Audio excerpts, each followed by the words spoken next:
లోకాభిరామం శ్రీరామం భూయో భూయో నమామ్యహం. హరి ఓం. పరమేశ్వర స్వరూపమైన సభకి నమస్కారం. సరస్వతీదేవి యొక్క కటాక్షం అనేటటువంటిది ప్రధానంగా మనుష్యులకు మాత్రమే అన్వయం. ఇతర ప్రాణులు వీటికి అన్వయం కాదు. ఎందుకని అంటే సరస్వతి అంటే విద్యాధిదేవత, ఆమె భాషాధిదేవత, ఆమె వాణి, వాగ్రూపిణి. అందుకే ఇవేవి కూడా ఇతర ప్రాణులకు సంబంధించినటువంటి విభూతులు కావు. మాట్లాడగలగడం అనేటటువంటిది భగవంతుడు సృష్టిలో కేవలం మనుష్యునకు మాత్రమే ఇచ్చినటువంటి గొప్ప వరం. స్వరపేటిక ఒక్క మనుష్యునకు మాత్రమే ఇవ్వబడింది. అందుకే ఒక్క మనిషి మాట్లాడగలడు తప్ప ఏ ఇతర ప్రాణి కూడా మాట్లాడగలిగినటువంటి అదృష్టాన్ని పొంది ఉండదు. కేవలం మాట చేత తరించగలడు. రెండు, శాస్త్రాన్ని గురువుని ఈ రెండిటిని ఆధారం చేసుకుని శ్రద్ధాభక్తులతో జీవితంలో అనేక విషయాల్ని తెలుసుకుంటూ ఉన్నతిని పొందగలిగినటువంటి అదృష్టం మనిషి ఒక్కడికి ఉంది తప్ప ఏ ఇతర ప్రాణికి కూడా అటువంటి అవకాశాన్ని భగవంతుడు ఇవ్వలేదు. అందుకే వివేక చూడామణి చేస్తూ శంకర భగవత్పాదులు ప్రారంభంలోనే ఒక మాట అంటారు, జంతువునాం నరజన్మ దుర్లభం అంటారు. అనేకమైన శరీరాలు ఉంటాయి. ప్రతి శరీరానికి షడూర్ములు ఉంటాయి. ఆకలి ఉంటుంది, దప్పిక ఉంటుంది, జర వృద్ధాప్యం ఉంటుంది, మరణం ఉంటుంది, శోకం ఉంటుంది, మోహం ఉంటుంది. ఈ 6 అన్ని ప్రాణులకు ఉంటాయి. కానీ అధికంగా మనిషికి భగవంతుడిచ్చినటువంటి గొప్ప వరం ఏమిటి అంటే తాను మంచి విషయములను తెలుసుకోగలడు. అనేకమైనటువంటి శాస్త్రములను అధ్యయనం చేసి తాను తరించగలడు. బుద్ధి వికసనం చేత మంచి మాటలను ఇతర ప్రాణులకు చెప్పి ఇతర ప్రాణులలో ఉండేటటువంటి అంటే ప్రధానంగా మనుష్యుల యందు ఉండేటటువంటి అజ్ఞానమును తాను దహించగలడు. ఇది ఒక్క మనిషికి మాత్రమే అన్వయం. అందుకే సరస్వతీ కటాక్షము అన్న మాటకు అర్థం కేవలం చదువు ఒక్కటి ఉండడము అని అన్వయం చెయ్యలేదు. సరస్వతీ కటాక్షమును కలిగి ఉండుట అన్న మాటని చాలా విస్తృతమైనటువంటి స్థాయిలో శాస్త్రములు వ్యాఖ్యానం చేశాయి. అసలు చదువుకొనుట, తెలుసుకొనుట అన్న మాటని దేని చేత పర్యాయపదంగా చెప్తారు అంటే విద్య. విద్య అంటే విద్ అన్న ధాతువులోంచి వచ్చింది. విద్ అంటే తెలిసికొనుట. ఏది తెలుసుకొనుట అంటే ఏది తెలుసుకున్న తర్వాత ఇక తెలుసుకోవడానికి వేరొకటి ఉండదు. అది తెలిసే పర్యంతము తెలుసుకున్న వాడెవరో ఆయన విద్యావంతుడు. అంటే ఏది తెలియబడిన తరువాత వేరొకటి తెలియబడవలసిన అవసరం ఉండదు. అంటే అటువంటి వస్తువు ఈ లోకం మొత్తం మీద ఉన్నది పరబ్రహ్మం ఒక్కటే. పరబ్రహ్మము తెలిసిన తరువాత ఇక ఏ ఇతర విషయము తెలియవలసిన అవసరం ఉండదు. అన్నీ దాని యందే ఉంటాయి. అందుకే చదివించిరి నను గురువులు చదివితి ధర్మార్థ ముఖ్య శాస్త్రంబులునే చదివినవి కలవు పిక్కులు చదువులలో మర్మమెల్ల చదివితి తండ్రి అంటాడు ప్రహ్లాదుడు. అన్ని చదువులకు ఆధారమైనటువంటి వాడెవరో, సమస్త విద్యలకు ఆలవాలమైన వాడెవరో వాడు అనుభవంలోకి రావడమే విద్య యొక్క చిట్ట చివరి ప్రయోజనం. విద్య వలన ఏమిటి ప్రథమంగా రావాలి అని అడిగారు. అడిగితే విద్య వలన మొదట వచ్చేటటువంటి లక్షణం ఏది అంటే వినయం. ఎందుకని అంటే విద్య అంటే తెలిసికొనుట. అయితే తెలుసుకోవడం మొదలు పెట్టగానే మొదట ఏది తెలియబడాలి అంటే నాకు తెలియనివి చాలా ఉన్నాయి అని తెలియాలి. నేనేవో 2 పద్యాలు చెప్పాను అనుకోండి, నేను సర్వశాస్త్ర పారంగతుడిని అనుకుంటే ఎలా? ఈ 2 శ్లోకాలు 2 పద్యాలు నేను చెప్తే నన్ను తీసుకెళ్లి ఒక గ్రంథాలయంలో నించోబెడితే అందులో ఎన్ని పుస్తకాలు నేను చదివి ఉంటాను? చదివిన పుస్తకాల్లో ఎన్ని విషయాలు నాకు ధారణలు ఉంటాయి? నాకు ఎన్ని శ్లోకాలు, ఎన్ని పద్యాలు కంఠగతమై ఉంటాయి? నాకు తెలియని విషయాలు ఎన్ని ఉన్నాయి లోకంలో? జ్యోతిష శాస్త్రం ఉంది, సంగీతం ఉంది, వీణావాద్యం ఉంది, వేణుగానం ఉంది, వేదం ఉంది, వేదభాష్యం ఉంది, బ్రహ్మసూత్ర భాష్యం ఉంది, సాహిత్యం ఉన్నది, నృత్యం ఉన్నది, శిల్పం ఉన్నది, ఎన్నో శాస్త్రాలు ఉన్నాయి. ఇన్ని శాస్త్రాలలో నాకు తెలిసి ఉన్నది ఏ పాటి? అంటే అన్ని విషయములతో పరిశీలనం చేస్తే నాకు తెలుసున్నది బహు కొద్ది.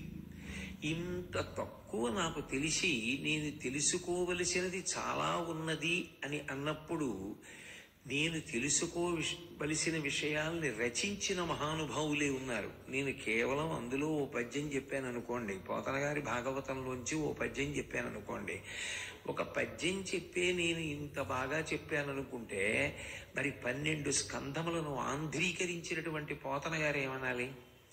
ఆయన పేరు పోతరాజు అయితే చివర నాకిందికి రాజరికమని పేరులో పోతరాజులో రాజు తీసేసి నేను పోతనా అన్నారు ఆయన. అసలు నిజానికి ఎవరు బాగా చదువుకున్నారో వాళ్ళ యందు మొదట కనపడే లక్షణం ఏమిటంటే వినయం. ఎందుకు వినయం వస్తుంది అంటే నాకు తెలియనివి చాలా ఉన్నాయి, నాకే పాటి తెలుసు అని కాకుండా నాకు ఏదో ఒక్కటి తెలుసు, నేను ఇది అయి ఉన్నాను అన్న దానితో మమేకమై నిరంతరము అదే స్మరించేటటువంటి వారికి ఏమవుతుందంటే అహంకారము కలుగుతుంది. అహంకారమును తీయగలిగినటువంటి వాడెవరు అంటే గురువు ఒక్కడే. అందుకే గురువుని శిష్యుణ్ణి శాస్త్రంలో కేవలం గురు శిష్యులు అన్న మాటలు పెట్టి పిలవరు. వినీతుడు, వినీయుడు అని 2 పేర్లు. ఆ గురువు గారు తనకు ముందున్నటువంటి గురువు గారిని తలుచుకుని సంతోషాన్ని పొందుతూ ఉంటారు. ఎప్పుడు ఆ గురువు గారి పేరు చెప్పేటప్పటికీ కళ్ళమ్మట నీళ్లు కారతాయి. ఆయన లేని నాడు నేను ఎక్కడుంటాను అంటారు. ఈ గురువు దగ్గర నేర్చుకున్న శిష్యులు మొదట గురువుని చూసి నేర్చుకునేది ఏది అంటే ఆ వినయం నేర్చుకుంటారు. అందుకే సరస్వతీ కటాక్షంగా విద్యాభ్యాసం చేసేటప్పుడు మొట్టమొదట కలిగేది ఏది అంటే వినయము కలుగుతుంది అన్నారు. విద్యా దదాతి వినయం. చదువుకున్న వాళ్ళందరూ గర్వాన్ని పొందాలి అని అనుకున్నారనుకోండి, అంతకన్నా అన్యాయమైన విషయం సమాజంలో ఇంకోటి ఉండదు. చదువుకున్నవాడు చదువుకోని వాడి కన్నా భిన్నంగా ఎందుకుంటాడు అంటే ఎంత బాగా చదువుకున్నాడో, ఎంత పెద్ద చదువు చదువుకున్నాడో అంత వినయంతో ఉంటాడు. రాముడు సాక్షాత్ శ్రీమన్నారాయణుని యొక్క అవతారం. ఆయనకి తెలియనిటువంటి విషయం ఏం లేదు. సర్వే వేదవిద శూరాః సర్వే లోకహితేరతాః సర్వే జ్ఞానోపసంపన్నాః సర్వే సముదితా గుణైః అంటారు వాల్మీకి మహర్షి రామాయణం బాలకాండలో. వశిష్ఠుడి దగ్గర విద్యాభ్యాసం చేసినటువంటి రాముడు సమస్త శాస్త్రములు చదువుకున్నాడు. విశ్వామిత్రుడి దగ్గర అంత వినయంతో ప్రవర్తించాడు. అంత వినయంతో ప్రవర్తించి మారీచ సుబాహులు ఇద్దరినీ కొట్టినప్పుడు సుబాహుడు మరణించాడు. మారీచుడు దూరంగా తరిమివేయబడ్డాడు మానవాస్త్రం పెట్టి కొట్టినప్పుడు. ఇంత విజయాన్ని సాధించినటువంటి రాముణ్ణి యజ్ఞ సంరక్షణం అయిపోయిన తర్వాత విశ్వామిత్రుడు పిలిచాడు. సహజంగా ఏదైనా ఒక గొప్ప విషయాన్ని సాధిస్తే అందరూ పొగుడుతారు. పొగట్ట గర్వం పెరగడానికి కారణమవుతుంది, పరిశీలించుకోవడం చేత కాకపోతే. ఆ గర్వంతో ఉండాలి కదా, అందులో చిన్నపిల్లవాడు. కానీ రాముడు వెళ్ళి విశ్వామిత్రుడి దగ్గర నిలబడి ఒక మాట అంటాడు. ఇమౌస్మ మునిశార్దూల కింకరౌ సముపస్థితౌ ఆజ్ఞాపయ యథేష్టం వై శాసనం కరవామకిం అంటాడు. ఓ విశ్వామిత్ర మహర్షి, మీరు నేను రాజకుమారుణ్ణని, నేను భవిష్యత్తులో రాజ్యం ఏలుతానని, నేను సుబాహుణ్ణి చంపాను, తాటకని చంపాను, మారీచుణ్ణి మానవాస్త్రం పెట్టి దూరంగా చిమ్మి వేశానని అందరూ గౌరవించినట్టు మీరు నన్ను గౌరవించి మాట్లాడతారేమో, అలా వద్దు, మాట్లాడవద్దు. శాసనం కరవామకిం. లోకంలో ఎవరు చెప్పినా సలహా, గురువుగారు చెప్తే శాసనం. నేను కింకరుణ్ణి, ఒక శిష్యుడిగా మీ దగ్గర నేను కింకరుణ్ణి. ఆజ్ఞాపయ యథేష్టం వై, మీరు నన్ను ఆజ్ఞాపించండి, ఇది చేసి పెట్టండి అని అడగద్దు. మీరు ఏది చెప్తారో అది నాకు ఆజ్ఞ. అది ఒకనాడు కాదు, జీవితాంతం నేను పాటించాలి. అందుకే పెళ్లి చేసేటప్పుడు కూడా స్నాతకంలో గురువు కొన్ని మాటలు చెప్తూ ఓ మాట అంటాడు చిట్ట చివర, ఏష ఆదేశ ఏష ఉపదేశ అంటాడు. ఇది ఆదేశం, ఇది ఉపదేశం, జ్ఞాపకం పెట్టుకో అంటాడు. అది గురువు పట్ల ఉండవలసినటువంటి మర్యాద, భగవంతుడి పట్ల ఉండవలసిన గౌరవం. ఎంత చదువుకుని ఉన్నాడో అంత వినయంతో ప్రవర్తించగలిగిన నాడే నిజానికి ఆ చదువు సార్థక్యమైంది అని గుర్తు. అందుకే విద్య వలన వచ్చేటటువంటి మొట్టమొదటి లక్షణం ఏది అంటే వినయం. విద్యా దదాతి వినయం, వినయాద్యాతి పాత్రతాం. ఇది సరస్వతీ కటాక్షము అన్నారు. వినయాద్యాతి పాత్రతాం. వినయము వలన ఏం కలుగుతుంది అంటే పాత్రత కలుగుతుంది. ఒక పాత్ర శుభ్రంగా లేదనుకోండి, ఆ పాత్రలో ఎంత మంచి పదార్థం దగ్గర ఉన్నా పొయ్యరు. నేనేదో పాయసం వండి నైవేద్యం పెట్టి అక్కడ పెట్టుకుని మీరు అందరికీ ప్రసాదం ఇద్దాం అనుకుంటున్నాను. మీ దగ్గర ఏదైనా పాత్ర ఉంటే పట్టండి అంటే అరిటాకు దొప్ప చేసి పట్టుకొచ్చినా అందులో పాయసం పోస్తారు. కానీ మకిలి పట్టేసి పాత్ర అంతా కూడా ఆకుపచ్చటి వర్ణంలో చాలా మలినంతో ఉన్నటువంటి దాన్ని తీసుకొచ్చి అందులో పాయసం పొయ్యమంటే పొయ్యరు. ఎందుకంటే పాయసం కూడా పాడైపోతుంది అటువంటి పాత్రతో పోస్తే. ఆ పాత్రలో పొయ్యరు. ఏ పాత్రలో పోస్తారు అంటే అది దేనితో చెయ్యబడిందని చూడరు. బంగారంతో చేశారా, వెండితో చేశారా, రాగితో చేశారా, అది అరిటాకు దొప్ప మర్రాకు దొప్ప ఇవన్నీ అక్కర్లేదు. అది శుభ్రంగా ఉంది. శుభ్రంగా ఉంటే అందులో పాయసం పోస్తారు. వినయాజ్యాతి పాత్రతాం. సరస్వతీదేవి అన్న మాటకు అర్థం ఏమిటంటే ప్రవాహము. అది ప్రవహించాలి. ప్రవహించలేదనుకోండి సరస్వతి వలన ఏ ఉపయోగము ఉండదు. ప్రవహించని విద్య ఏదో ఆ విద్య నిలబడిపోయిన నీటి వంటిది అన్నారు. నీరు ప్రవహించిందనుకోండి అందరికీ ఉపయుక్తం. నీరు ప్రవహించకుండా ఒక చోట నిలబడిపోయిందనుకోండి దుర్వాసన వస్తుంది, అందులోంచి క్రిమికీటకాదులు వస్తాయి. నీరు నిలబడకుండా ప్రవహిస్తే ఉపయోగపడినట్టు విద్య ప్రవహిస్తే ఉపయుక్తమవుతుంది. సరస్వతి అంతర్వాహిని, నీరు పైన ప్రవహిస్తుంది, సరస్వతి లోపల ప్రవహిస్తుంది. అందుకే త్రివేణి సంగమంలో స్నానానికి వెడితే తెల్లగా ఉన్న నీళ్లు గంగా నది, నల్లగా ఉన్న నీళ్లు యమునా నది. మరి సరస్వతి నది ఏది అన్నారనుకోండి అంతర్వాహిని, లోపల ప్రవహిస్తోందంటారు. సరస్వతి కటాక్షం పైకి తెలిసేది కాదు. భూపసభాంతరాళమున పుష్కళవాక్చతురత్వము ఆజిబహాపటు శక్తియున్ యశమునందనురక్తియు విద్యయందు వాంఛా పరివృద్ధియున్ ప్రకృతి సిద్ధగుణంబులు సజ్జనాళికిన్ అంటాడు భర్తృహరి. అది అవసరం వచ్చినప్పుడు, మాట్లాడవలసి వచ్చినప్పుడు ఒక్కసారి గంగ పొంగినట్టు పొంగుతుంది. అవసరం లేదు అనుకున్నాడు అనుకోండి, అసలు ఈయనకి మాటలు వచ్చా అన్నంత మౌనంగా, అంత వినయంగా, ఏమీ చేతకాని వాడిలా ఉండగలడు. కానీ సరస్వతి ఆయన యందే ప్రవహిస్తూ ఉంటుంది, అంతర్వాహిని అయి ఉంటుంది. అటువంటి అంతర్వాహిని అయినటువంటి సరస్వతీదేవి యొక్క అనుగ్రహము యశస్సుకి కారణం కావాలి. యశస్సు అంటే కీర్తి.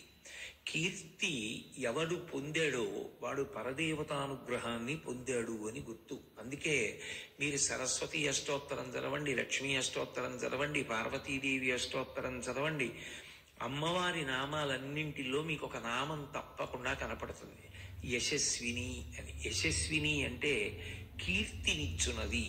కీర్తి ఒక రాత్రికి రాత్రి వచ్చేది కాదు. జీవితం అసిధారావ్రతంగా కత్తి అంచు మీద నడిచినట్టు ధర్మానుష్ఠానం చేసి ఎప్పుడెప్పుడు ఎవరికి ఏ ఉపకారం చెయ్యాలో తెలుసుకుని ఆ ఉపకారం చెయ్యడం అలవాటైన వాడెవరున్నాడో, ఎవడు వినయంతో ప్రవర్తిస్తూ ఉంటాడో అటువంటి వాణ్ణి కీర్తి ఆశ్రయించి ఉంటుంది. ఆ కీర్తివంతుడు ఎవరైతే ఉంటాడో ఆయనకి ఇబ్బందికరమైనటువంటి విషయమే ఉండదు లోకంలో. ఆయన కీర్తి ఆయనని నిరంతరము కాపాడుతూ ఉంటుంది. ఆ కీర్తి అన్న మాటకి పర్యాయ పదం పరదేవతానుగ్రహము అని. అటువంటి కీర్తి దేని వలన లభిస్తుంది అంటే మంచి పనులు చేయడం వలన లభిస్తుంది. కాబట్టి మంచి పనులుగా మారాలి. చదువుకున్న చదువు ఏమవ్వాలి అంటే లోక కళ్యాణానికి పనికి రావాలి. అందుకే వశిష్ఠుడు రాముడికి విద్య నేర్పినప్పుడు ఏది నేర్పినా ఒక మాట చెప్తుండేవాడు, ఇది నీ వ్యక్తిగత ప్రయోజనం కోసం కాదు, నువ్వు నేర్చుకుంటున్న ఏదైనా కూడా నీ యందు గుణముగా మారాలి. అంటే ఎప్పుడు లోకానికి ఏ అవసరం కలుగుతుందో అప్పుడు నువ్వు నేర్చుకున్న దాన్ని ఉపయోగించి కాపాడుతూ ఉండాలి తప్ప నీ ప్రయోజనం కోసం నువ్వు వాడుకోకూడదు. అలా వాడుకోకుండా ఉండడానికి నీకు ఇస్తున్నాను తప్ప నీ కోసమే ఆలోచించుకోవడానికి నేను ఈ చదువు నీకు ఇవ్వలేదని బాగా జ్ఞాపకం పెట్టుకో. సర్వే వేదవిద శూరాః సర్వే లోకహితే రతాః. నువ్వు ఈ చదువు చదువుకున్నది ఎందుకు అంటే ఎప్పుడూ నేను ఏమి ఉపకారం లోకానికి చెయ్యగలదని ఆలోచించుకోవడానికి. అంతేగాని నేనే చదువు చదువుకున్నాను కాబట్టి నేనేం పొందాలని ఆలోచించుకోవడానికి కాదు సుమా. అందుకని రాముడు నిరంతరము లోక కళ్యాణం కోసం ప్రవర్తించగలిగాడు.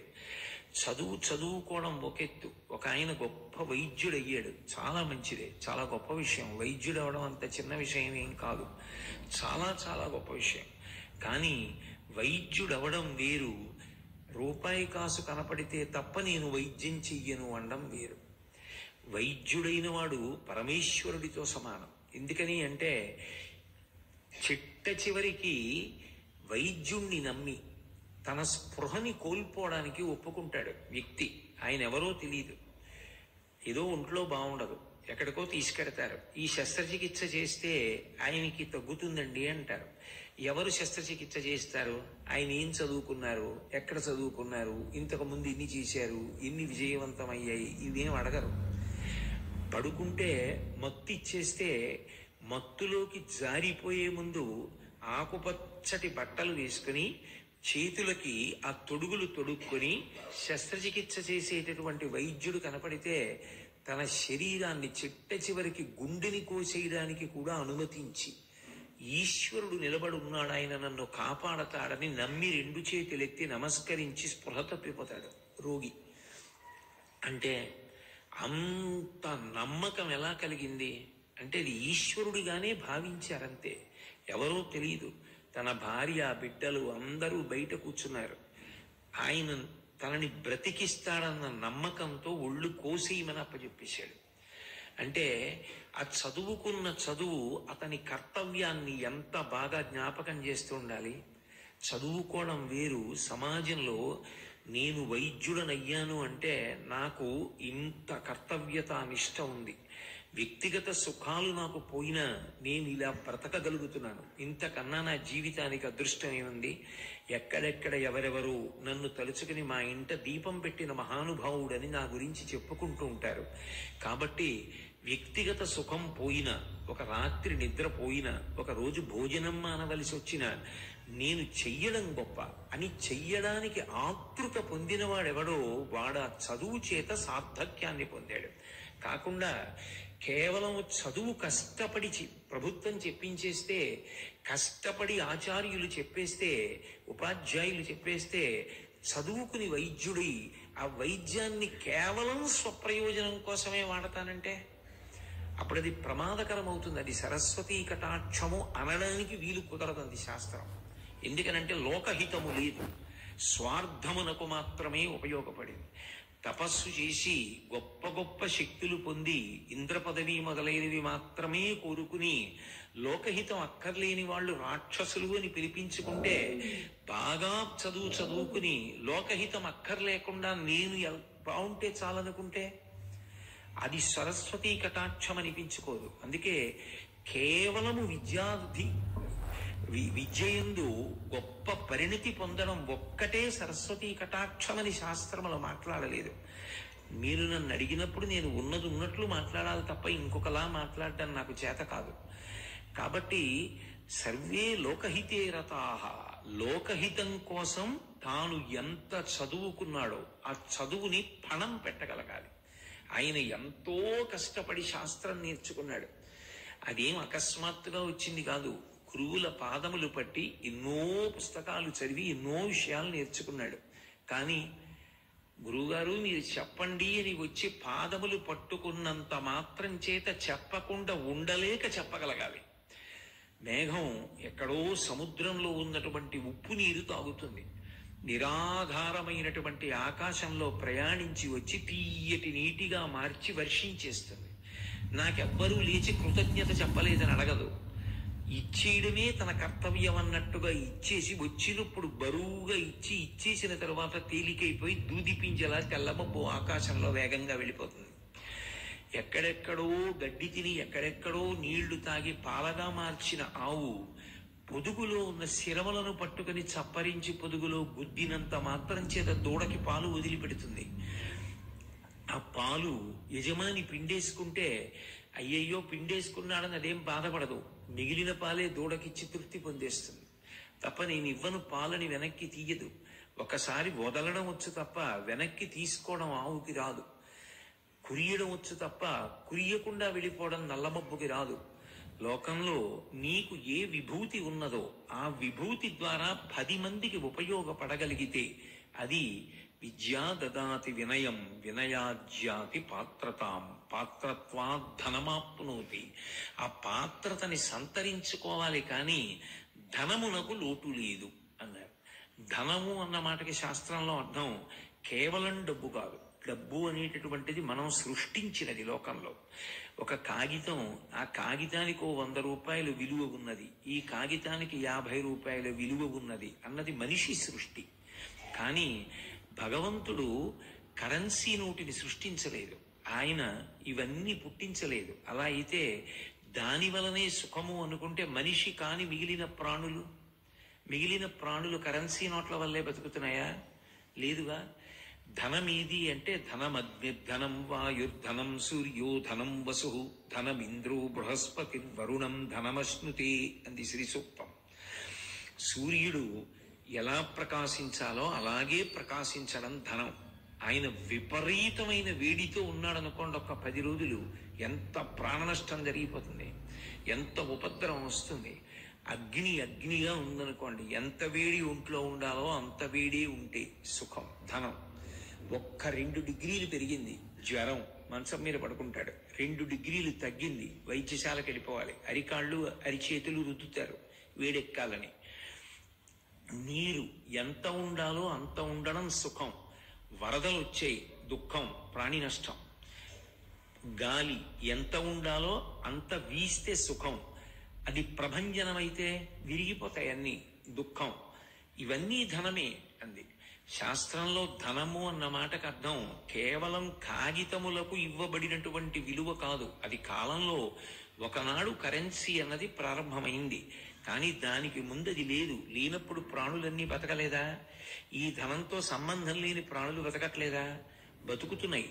కాబట్టి పాత్రత్వా ధనమాప్నోతి అన్న మాటకు అర్థం ఏంటంటే నీకు ఏ సుఖం కావాలని అనుకుంటున్నావో అది సరస్వతీ కటాక్షము చేత నీవు పొందగలవు. కాబట్టి దాని చేత పొందలేనిదన్న మాట లేదు, అన్నిటినీ పొందగలుగుతాడు. పాత్రత్వా ధనమాప్నోతి, అది చిట్ట చివరికి ధనం అన్న మాట ఎక్కడి వరకు వెళ్ళిపోతుంది అంటే కామకోటి అంటారు. కంచిలో కామకోటి పీఠం ఉందంటూ ఉంటారు. కామకోటి అన్న మాటకు అర్థం ఏంటంటే కామము అంటే కోరిక. కామము అంటే అన్ని వేళలా స్త్రీ పురుష సంబంధమైన విషయాన్ని ప్రతిపాదన చేస్తున్నారని కాదు. కామము అంటే ఏ కోరికైనా అయి ఉండొచ్చు. కోరికలు మళ్ళీ 2 రకాలు ఉంటాయి. కోరికలు అవసరములు కోరికలు అయి ఉంటాయి, కోరికలుగా కొన్ని ఉంటాయి. నాకు ఒక మంచి భార్య ఉండాలి అని నేను బ్రహ్మచారిగా ఉన్నప్పుడు కోరుకుంటే అది అవసరం. నాకో కొడుకు పుట్టాలి అవసరం, నాకో కూతురు పుట్టాలి అవసరం, నేను ఒకళ్ళ దగ్గర చెయ్యి చాపకుండా బ్రతకాలి నాకు అవసరం, నేను అనాయాసంగా వెళ్ళిపోవాలి అవసరం, నేను బ్రతికున్న నాళ్ళు 10 మందికి ఉపయోగపడాలి అవసరం, నేను అమెరికా అధ్యక్షుడిని అవ్వాలి కోరిక. నీకు అది అవసరం కాదు, కోరిక. ఉత్తమమైన కోరికలు కూడా ఉండాలి, తప్పేం లేదు.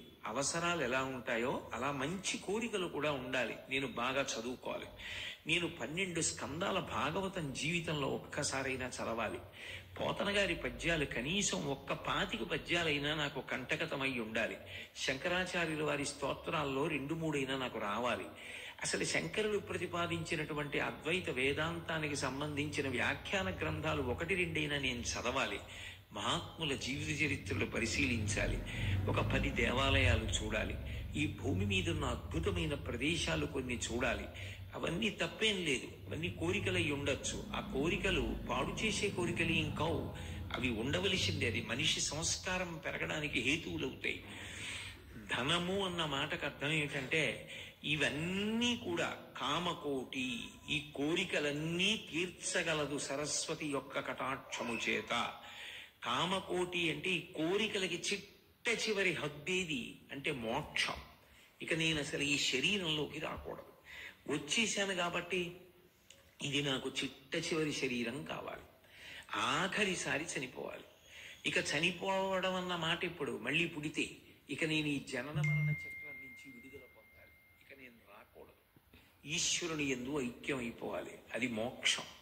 నాకు ఆ మోక్షం కావాలి, దాన్ని కామకోటి చివరి హద్దు అంటారు.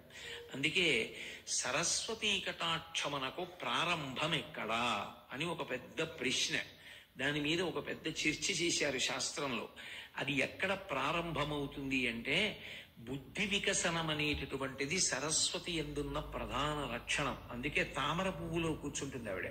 నిజానికి తామర పువ్వులో కూర్చోవడం ఏమిటి? తామర పువ్వు వేసి ఎవరైనా కూర్చోండి అంటారా? కూర్చోమన్నా తామర పువ్వులు ఎవరైనా కూర్చుంటారా? తామర పువ్వులో కూర్చోవడం అన్న మాటకు అర్థం సృష్టి యొక్క వికసనము, బుద్ధి వికసనము. అది ఎలా రేకులు రేకులు విచ్చుకుని దుడ్డు కనపడుతూ లోపల తేనె ఉంచుకుందో అలా బుద్ధి పరిణతి పొంది వికసనాన్ని పొందడాన్ని చూపించడం ఆసనంగా చెప్తారు. అది సంకేతం.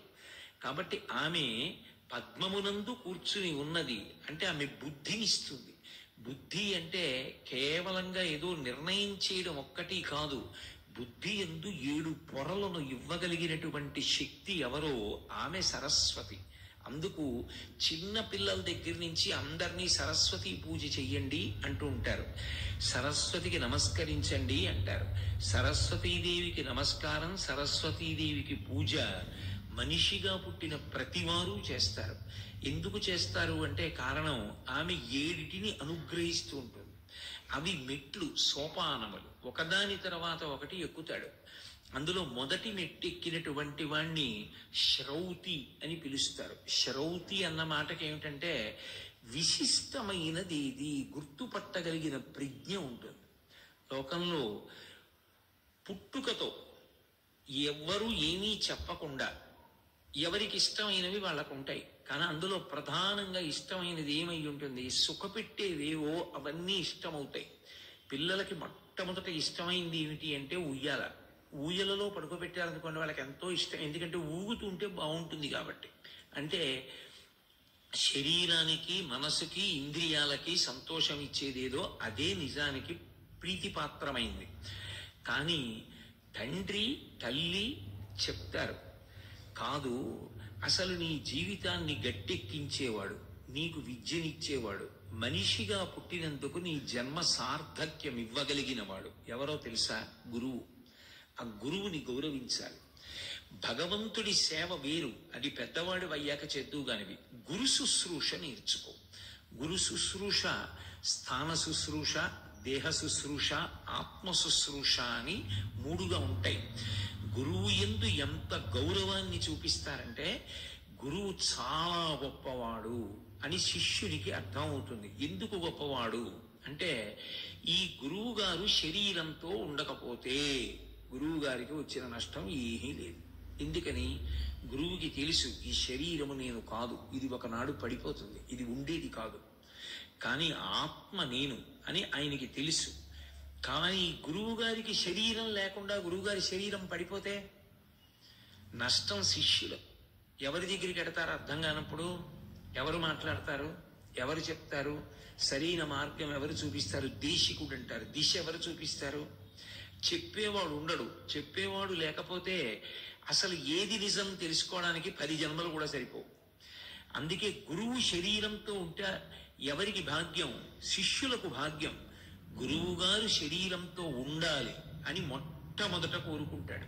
అంటే అంతకన్నా గొప్ప విషయం లోకంలో ఇంకొకటి లేదు. ఆయన ఉండాలి 10 కాలాలు, ఆయన 100 ఏళ్లు బతకాలి, మా గురువు గారు ఆరోగ్యంగా ఉండాలి అని అన్నిటికన్నా గొప్పగా ముందు కోరుకునేది ఏది అంటే అది కోరుకుంటాడు. నిజంగా ఈ దేశం అంత గొప్పది. శృంగేరి పీఠానికి పీఠాధిపత్యం వహించారు చంద్రశేఖర భారతీ స్వామి వారు. జీవన్ముక్తులు మహానుభావుడు. నిరంతర సమాధిలోకి వెళ్ళిపోతుండేవారు. అటువంటి వారు ఆయన సన్యాసాశ్రమం స్వీకరించడానికి ముందు ఆయనకి పాఠం చెప్పిన గురువు గారు లోపలికి వస్తుంటే తిన్నగా పంపించద్దని చెప్పేవారు. ఆయన వచ్చే ముందు నాకు చెప్పండి అని చెప్పేవారు. ఆయన వస్తూ ఉంటే సన్యాసాశ్రమం తీసుకుని పీఠాధిపతి అయ్యాక పూర్వం పాఠం చెప్పిన గురువు గారు కూడా ఇప్పుడు ఈయనకే నమస్కారం చేయాలి. అందుకని చంద్రశేఖర భారతీ స్వామి వారు ఏం చేసేవారంటే వాళ్ళ గురువు గారు సచ్చిదానంద శివాభినవ నరసింహ భారతీ స్వామి వారి చిత్రపటం దగ్గరికి వెళ్ళి నమస్కారం చేస్తూ నిలబడేవారు. ఈయన వాళ్ళ గురువు గారికి నమస్కారం చేస్తున్నట్టుగా ఉండేది. ఇప్పుడు పూర్వం పాఠం చెప్పిన గురువు గారు ఈయన దగ్గరికి వచ్చి నేల మీద పడి నమస్కారం చేసేవారు. ఆయన తీసుకునేవారు కాదు నమస్కారం. ఆయన నమస్కారం గురువు గారికి పంపించేసేవారు. ఎంతైనా పూర్వం పాఠం చెప్పిన మహానుభావుడు, ఆయన నమస్కారం నేను తీసుకొని మా గురువు గారికి వెళ్ళిపోతుంది అనేవారు తప్ప ఆయన లోపలికి వస్తే నిలబడేవారు. ఉత్తినే నిలబడకూడదు కాబట్టి గురువు గారి చిత్రపటం దగ్గరికి వెళ్ళి నిలబడి నమస్కారం చేస్తూ ఈయనతో మాట్లాడుతుండేవారు. గురువు అన్న మాటని అంత గౌరవించే కంచి కామకోటి పీఠాధిపత్యం వహించిన మహాపురుషులు చంద్రశేఖరేంద్ర సరస్వతి మహాస్వామి వారు ప్రతినిత్యం 1 గంట అనుష్ఠానం చేసేవారు. గురుగంటి పూజ అంటూ ఉండేవారు. ఆ గంట అనుష్ఠానం చేసిన తర్వాత కలవై ఎటువైపు ఉంటే అటువైపు తిరిగి నమస్కారం చేసేవారు. వారి గురువు గారి అధిష్టానం ఉంది, అటు తిరిగి నమస్కారం చేసేవారు.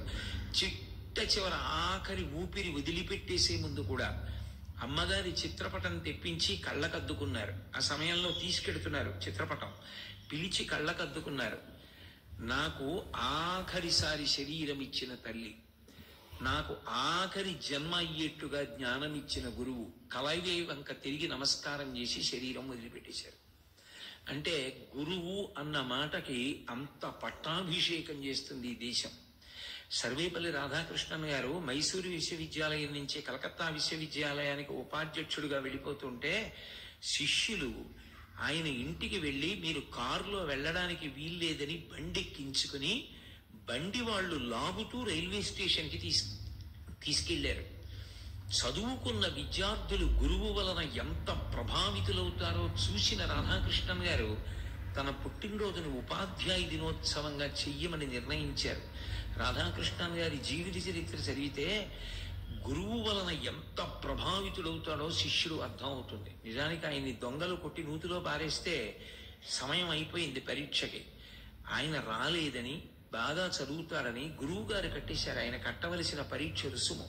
దానివల్ల రాధాకృష్ణన్ గారు చదువుకోగలిగారు. ఒక్కొక్క గురువు ఒక్కొక్క శిష్యుణ్ణి తీర్చిదిద్దిన విధానం అద్భుతం. అందుకే గురువు శరీరంతో ఉండడం కన్నా గొప్ప విషయం లేదు అని గురువు గారు కనపడగానే ఆయన దైవమే, దైవాన్ని ఊహ చేస్తాం. కరచరణాదులతో ఒక మూర్తిగా కనపడుతుంది. గురువు కరచరణాదులతో కదిలి వెడుతున్న దైవం అన్న భావన ఎవరి యందు సువ్యవస్థితమవుతుందో అది గురు శుశ్రూష. అది నేర్పుతారు తల్లిదండ్రులు. గురువు పట్ల ఉత్తమ భావన కల్పిస్తారు. అప్పుడు తనంత తాను చేసేది దేహ శుశ్రూష. గురువుగారు మీరింత బడలిపోయారు మా కోసం, మీరింత బడలిపోయారు కాబట్టి బడలిపోయిన మీ శరీరం సుఖం పొందడానికి మేము ఉపయుక్తమవుతామని ఏదో విసిరికర్ర పెట్టి విసురుతాడు. గురువుగారు పెద్దవారైపోయి నడిచి కేద పడితే ఆయనకి కాళ్ళు ఒత్తుతారు. ఆయన సరిగ్గా చూసి చదువుకోలేకపోతే ఆయన ఇష్టమైన విషయాలు పక్కన కూర్చుని చదివి పెడతారు. స్థాన శుశ్రూష. గురువుగారు కష్టపడవలసిన అవసరం లేకుండా ఆయనకున్న శక్తి తమ కోసం వెచ్చిస్తున్నారు కాబట్టి ఆయన పనులు వాళ్ళు చేసి పెడతారు. ఆయనకి కూరలు తెచ్చి పెట్టడం, ఆయనకి నీళ్లు తెచ్చి పెట్టడం, ఆయన అభిషేకం చేసుకుంటుంటే నీళ్లు తెచ్చి పెట్టడం, ఆయనకి పూజా సంభారాలు తెచ్చి పెట్టడం. అందుకే రామాయణం అక్కడే ప్రారంభం అవుతుంది. రామాయణం నిజంగా ఎక్కడ మొదలైంది అంటే గురు శిష్యులతో ప్రారంభం. రామాయణం యజ్ఞంతో ప్రారంభమై యజ్ఞంతో అయిపోతుంది. భారతం కుక్కతో మొదలుపెట్టి కుక్కతో పూర్తవుతుంది. ఒక్కొక్కటి ఒక్కొక్కలా మొదలై ఒక్కొక్కలా పూర్తవడం మధ్యలో చాలా విశేషం ఉంటుంది. అందుకే రామాయణం ప్రారంభంలోనే గురువుని శిష్యుడు అనుగమించడం దగ్గర మొదలు. గురువు గారు వెడుతుంటే శిష్యుడు వెనక ఎలా వెళ్లాలో చెప్తారు. వాల్మీకి తమసా నది స్నానానికి వెడుతున్నప్పుడు భరద్వాజుడు అన్న శిష్యుడు అనుగమించడం దగ్గర మొదలవుతుంది. దేహ శుశ్రూష, స్థాన శుశ్రూష, ఈ సృష్టి మొత్తం మీద గురువు కన్నా గొప్పవారు లేరు అన్న విశ్వాసమును పొందడం పిల్లవాడి విషయంలో కానీ పిల్ల విషయంలో కానీ చాలా చాలా గొప్ప విషయం. అది ఎవరు కల్పిస్తారు అంటే తల్లిదండ్రులు ఆ బుద్ధి కల్పిస్తారు పిల్లల యందు. అది ముందు అసలు ప్రయత్నం, సరస్వతీ కటాక్షం అక్కడ ప్రారంభమవుతుంది. అక్కడ శ్రౌతి అంటారు, గురువుని సేవిస్తాడు, గురువు గౌరవాన్ని తెలుసుకుంటాడు. గురువు గౌరవాన్ని తెలుసుకున్న తర్వాత చత్వా అంటారు, ఇంకొక మెట్టు ఎక్కుతాడు. గురువు గారు ఏది మాట్లాడుతున్నా చెవులు దొప్పలు చేసుకుని వింటాడు. ఆవు పాలు పితుకుతున్నప్పుడు ఎంత జాగ్రత్తగా ప్రతి ధార కూడా బిందెలో పడేటట్టు పితుకుతారో అలా గురువు యొక్క మాటలను చెవులు దొప్పలు చేసుకుని విని లోపలికి తీసుకుంటాడు. అలా పుచ్చుకోగలిగితే చత్వా అంటారు. తరువాత ఇంకొంచెం పైకెక్కుతాడు. ఆ పైకెక్కితే చార్వి అంటారు. ఇదంతా సరస్వతీ కటాక్షం, ఆవిడ అనుగ్రహం కలిగిన వారికి అన్వయం. చార్వి అంటే గురువు గారు చెప్పినటువంటి మాటని ఊహోపోహల చేత సమర్థిస్తాడు. మనం ఎందుకు ఇవన్నీ పట్టించుకోవాలి, మనం ఎందుకు నమ్మాలి అనడు. ఆయన చెప్పిన ఒక మాట మళ్ళీ జ్ఞాపకానికి తెచ్చుకుంటాడు. తను ఇంతకు ముందు చదువుకున్న దానిలో ఉన్నటువంటి ఊహల చేత దీన్ని సమర్థించి విస్తరించుకుంటాడు. అవును, గురువు గారు చెప్పింది సత్యం, బాగా వ్యవస్థీకృతం చేసుకుంటాడు మనసులో. గృహీతి, ఇంకా పై మెట్టెక్కుతాడు.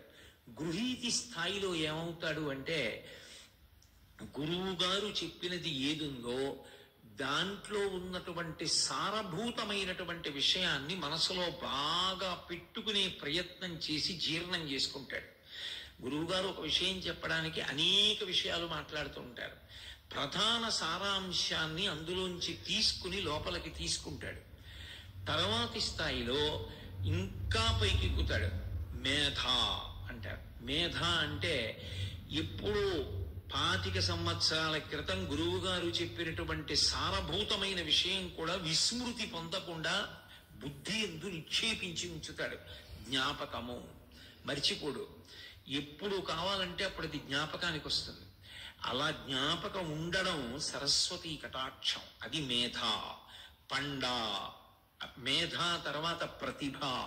ప్రతిభ అంటే ఏది గురువు గారి దగ్గర నేర్చుకుని మనసులో బాగా జ్ఞాపకం పెట్టుకున్నాడో అది సభలో చెప్పవలసి వచ్చినప్పుడు శృతి స్మృతి పురాణములలో దానికి సంబంధించినటువంటి విషయములు ఎక్కడెక్కడున్నాయో అక్కడక్కడవి వెంటనే తీసుకుంటూ సమర్థిస్తూ దాన్ని సభలో ఉన్న వారికి అయోమయం లేకుండా అర్థమయ్యేటట్టు ప్రతిపాదిస్తాడు తన వాక్కుల చేత.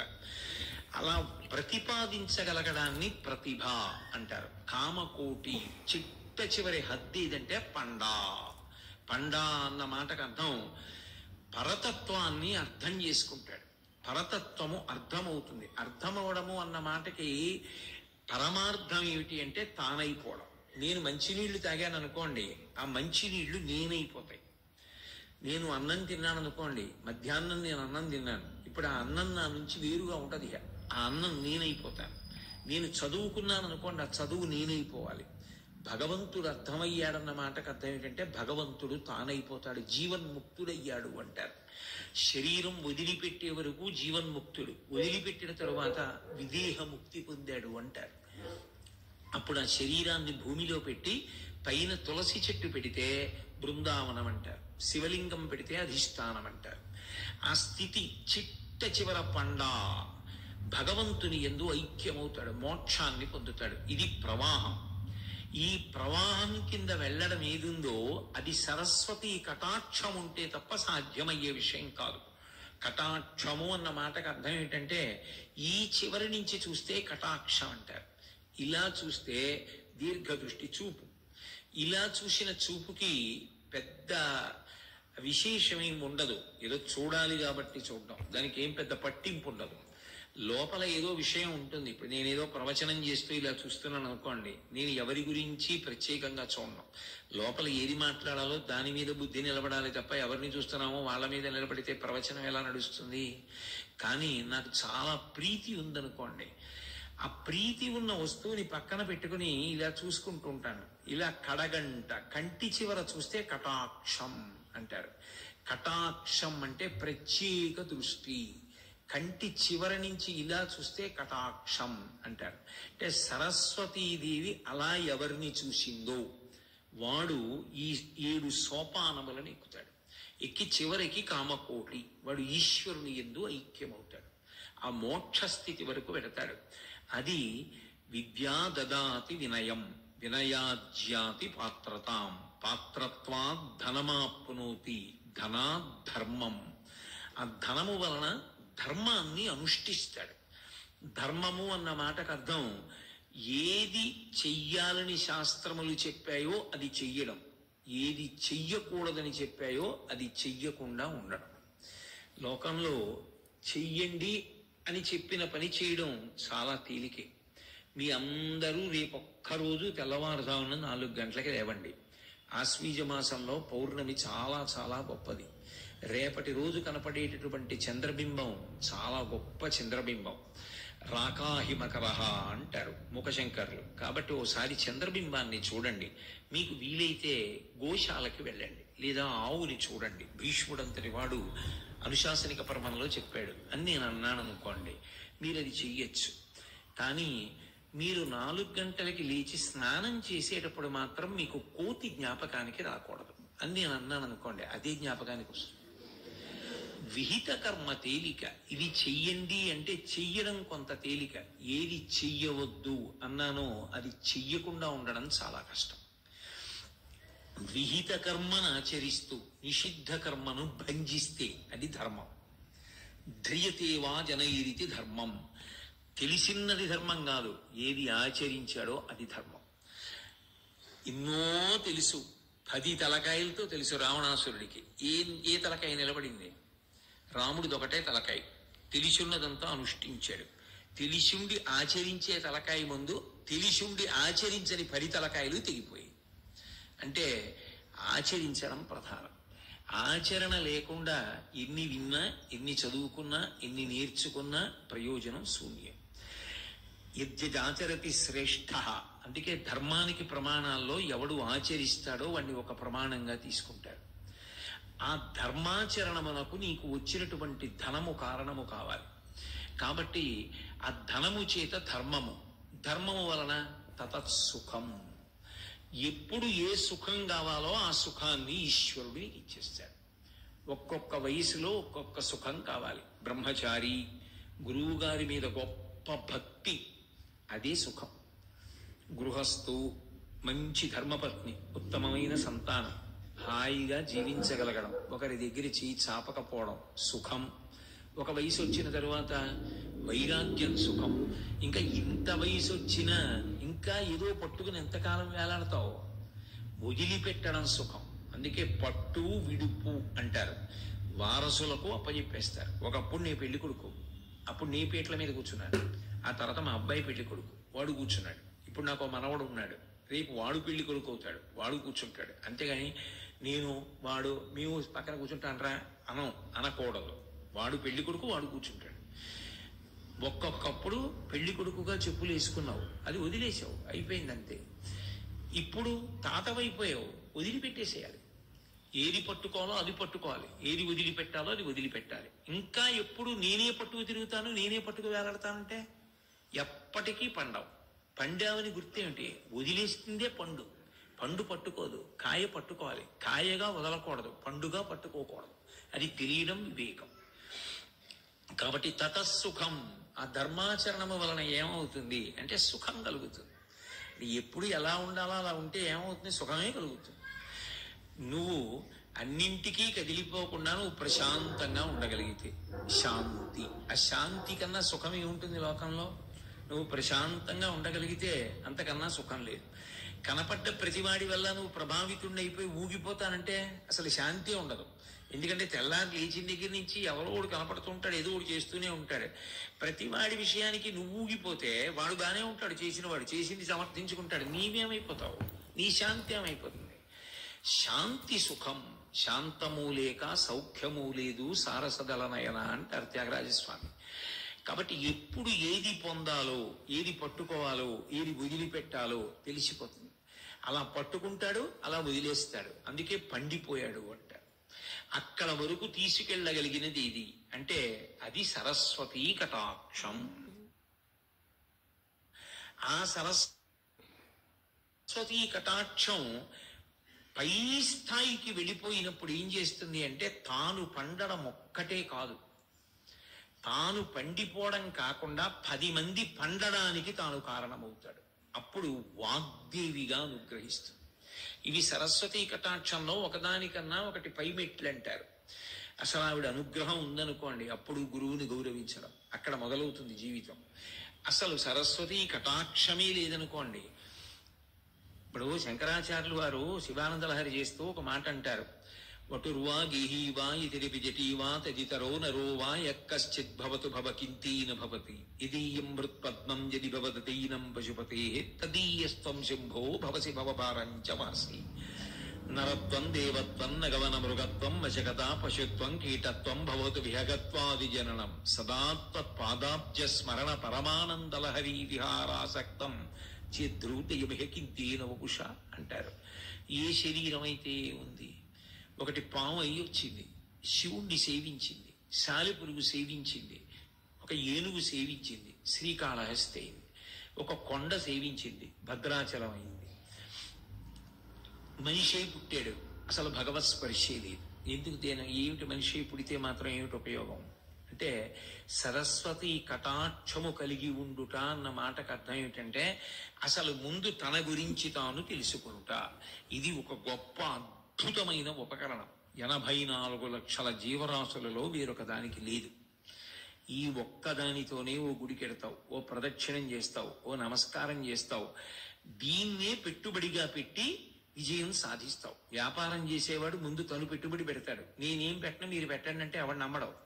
ముందు తన దగ్గరున్న పెట్టుబడి పెట్టాలి. అసలు దీన్ని పెట్టుబడిగా పెట్టాలి అంటే ముందు దీంతో సాధన మొదలు పెట్టాలి, దీంతో చదవాలి, దీంతో గురువు గారి దగ్గరికి వెళ్ళి కూర్చోవాలి, ఓ నమస్కారం చేయాలి, ఓ ప్రదక్షిణం చేయాలి.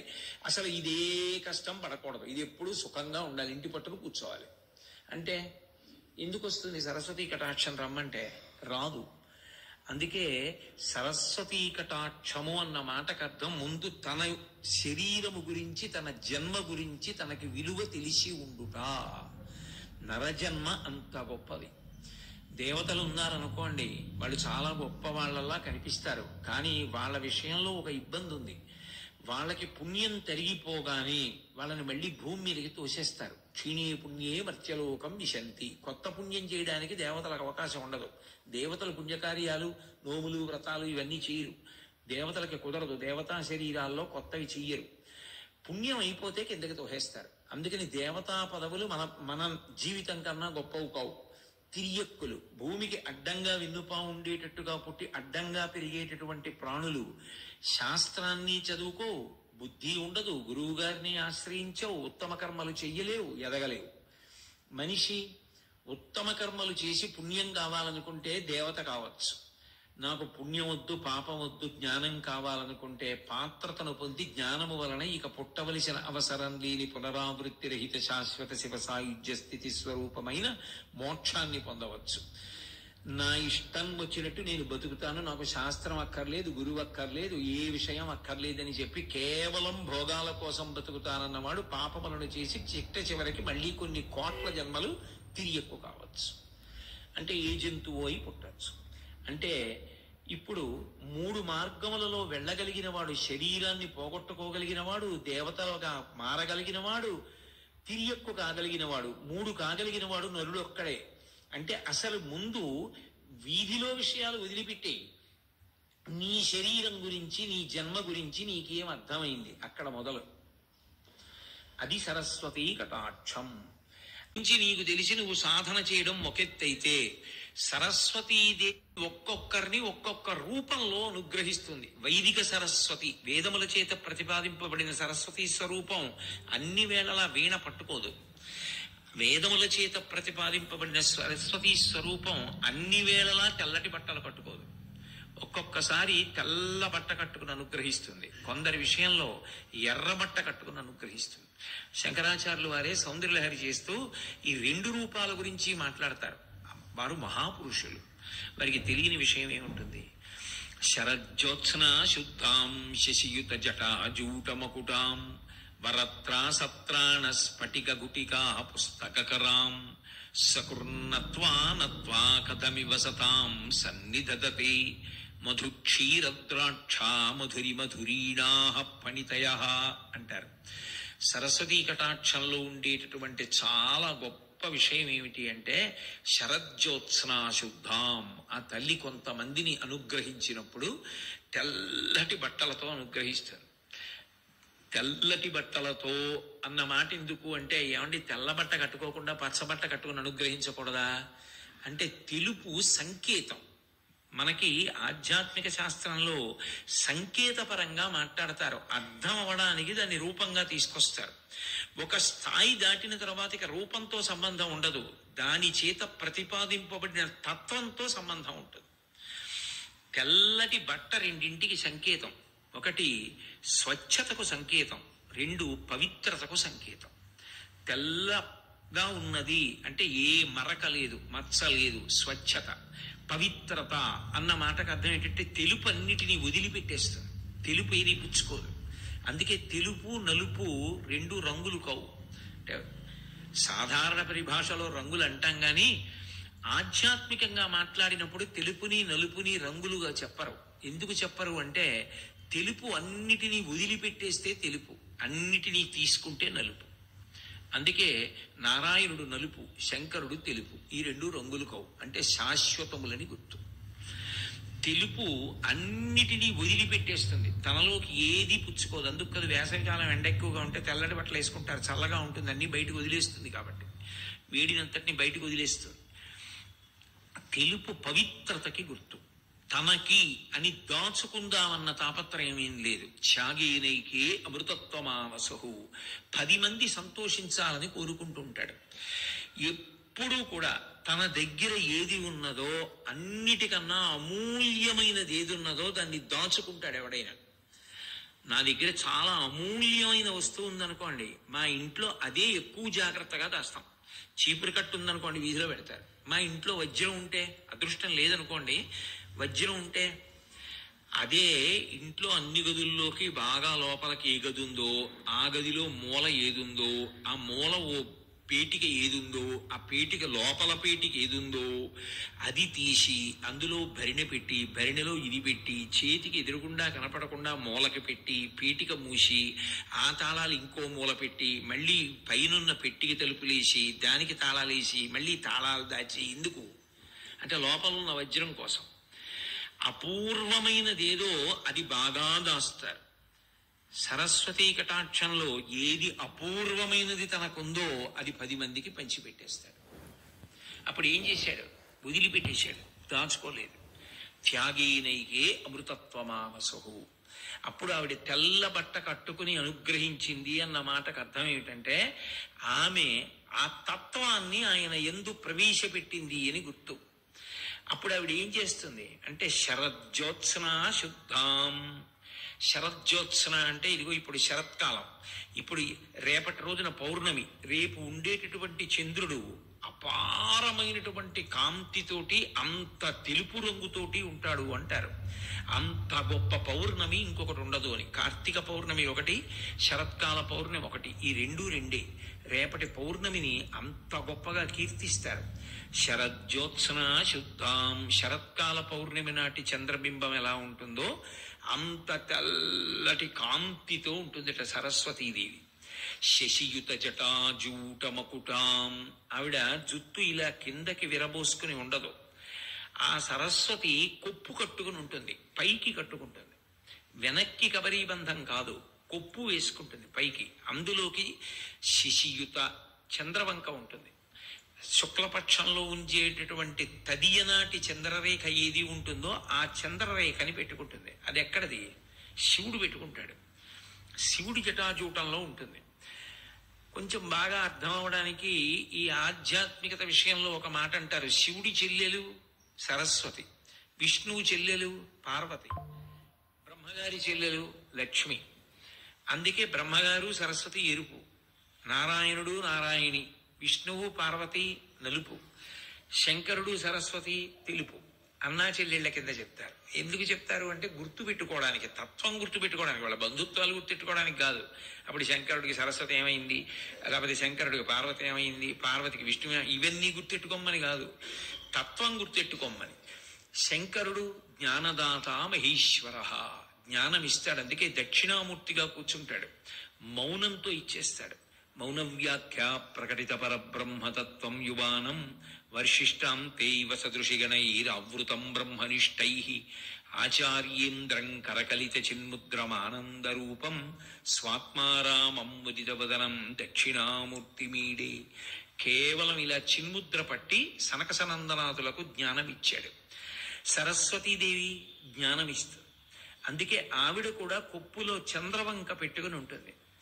కాబట్టి శశియుత జటాజూట మకుటాం వరత్రాస త్రాణ స్ఫటిక గుటికా పుస్తక కరాం. అది వైదికమైన సరస్వతీ స్వరూపం. వాగ్రూపిణిగా చెప్తున్నారు శంకరాచార్యుల వారు. అనుగ్రహ స్వరూపం. వరత్రాస త్రాణ, త్రాస అంటే భయం, త్రాణ అంటే భయాన్ని తీర్చేయడం. ఒక చేతిలో వరముద్ర పడుతుంది, ఒక చేతిలో అభయముద్ర పడుతుంది. వరముద్ర పడితే ఇలా చూపిస్తారు, అభయముద్ర పడితే ఇలా చూపిస్తారు. భయం లేదు నీకు అంటే ఇలా చూపిస్తారు. ఇలా చూపిస్తే వేలి చివర్లు పైకి చూపిస్తాయి. వరం ఇచ్చినప్పుడు ఇలా చూపిస్తారు. ఎందుకు అలా చూపించడం అంటే, వేలి చివర్లు కిందకి చూపించడానికి కారణం ఏమిటంటే, అడుగు తప్పేం లేదు, నీకు అవసరాలుంటే భగవంతుడిని అడగవలసిందే. ఆయనే చెప్పాడు, ఎవరిని అడుగుతారు, నన్నే అడుగుతారు. వార్తో జిజ్ఞాసురర్థార్థి జ్ఞానీచ భరతర్షభ, నలుగురు నన్నే అడుగుతారని భగవద్గీతలో చెప్పాడు. కానీ జీవితం కేవలం కోరికలు మాత్రమే కోరుతూ ఉండకు, ఒక స్థాయిలో వైరాగ్య సుఖాన్ని పొందు. అందుకని కోరికల కన్నా గొప్పదొకటి ఉంది. ఏదది? అభయం. చెయ్యిలా తిరిగితే పైకి చూపించడం. భయం లేకపోవడం ఎప్పుడు సాధ్యం అవుతుంది? జ్ఞానము కలిగితే. ఏ జ్ఞానము? పుస్తకజనితమైన జ్ఞానం కాదు, భగవంతుడు అర్థమైతే అసలు ఆయన తప్ప లోకంలో ఇంకొకటి లేదు. అప్పుడు వాడికి భయం లేదు, ఇంకా ఉన్నదొక్కటే. ఆ అభయ స్థితికి వెళ్ళిపోతాడు. అందుకే ఆ తల్లి, నీకు నేను వరములను ఇవ్వగలను, జ్ఞానమిచ్చి అద్వైత స్థితికి తీసుకెళ్లగలను, ఉన్నదొక్కటే అన్న జ్ఞానములోకి ప్రవేశపెట్టగలను. అది నోటి మాటలతో చెప్పేది కాదు. ఆ స్థాయికి వెళ్ళిపోయిన మహాపురుషులు పిచ్చివాళ్లలా కనపడతారు. వాళ్ళ చేష్టితములు ఎవరికి అర్థం కావు కూడా. ఒకప్పుడు మహానుభావుడు కబీర్ దాస్ గారికి భోజనం పెట్టారు. ఏదో పెద్ద పంక్తి భోజనం అవుతోంది, కబీర్ దాస్ గారు వచ్చారని ఎంతో గౌరవం చేసి విస్తరేసి భోజనం పెట్టారు. భోజనం పెట్టి అన్నీ వడ్డించేసి గారులేసి గారుల మీద నెయ్యేశారు. ఇంకా ఆయన తినబోతున్నారు, అభిగారం చేయాలి. ఇంకా ఆ స్థితిలో ఎక్కడి నుంచో కుక్కోటి పరిగెత్తుకుంటూ వచ్చింది. అయ్యో కుక్క వచ్చేస్తోంది అన్నారు. ఆ కుక్క తిన్నగా కబీర్ దాస్ గారు తినబోయే విస్తర దగ్గరికి వచ్చి గారి ఒకటి నోటితో ఖర్చుకు పరిగెడుతోంది. మిగిలిన వాళ్ళందరూ అయ్యో దిక్కుమాల కుక్క, కబీర్ దాస్ గారు తినే విస్తట్లో గారి ఎత్తుకుపోవాలా అని చెప్పి కర్రలు పట్టుకుని కుక్క వెంట పరిగెత్తారు. కబీర్ దాస్ గారు వడ్డిస్తున్న ఆయన దగ్గర నేతి జాడి తీసుకుని పాండురంగా గారి గట్టిగా ఉంది, ఆగు నెయ్యి పోస్తానని పరిగెత్తారు. వినడానికి చదవడానికి పిచ్చివాడి చేష్టితంలా ఉంటుంది. సమస్తము భగవన్మయంగా కనపడుతుంది జ్ఞానికి. ఎప్పుడు భేదాలు కనపడతాయి అజ్ఞానికి. నువ్వు నేను మధ్య అగాధంలోనే వీరు నేను మతి భ్రమణంబున భిన్నులై ప్రవర్తిల్లక సర్వమున్నాతని దివ్య కళామయమంచు విష్ణునందుల్లము చేర్చి తారడవి నుండుట వీలు దిశాచరగ్రణి అంటాడు ప్రహ్లాదుడు. అంతా ఒక్కటే అని చూడగలిగినటువంటి వాడు జ్ఞాని. ఆయనకి మానవలతో సంబంధం ఉండదు. తుల్య నిందాస్తు తిర్మౌని సంతుష్టో ఏనకేనచిత్ ననికేత స్థిరమతి భక్తిమాన్మే ప్రియో నరహ అంటాడు భక్తి యోగంలో కృష్ణ భగవానుడు. అన్నిటా సమబుద్ధితో ఉంటాడు. భగవంతుడిది ఎంతటి సమబుద్ధో భక్తుడు కూడా ఆ స్థాయికే వెళ్ళిపోతాడు. తుల్య నిందా స్తుతిర్మౌని సంతుష్టో ఏనకేనచిత్ అనికేత స్థిరమతి భక్తిమాన్మే ప్రియో నరః భక్తుడు.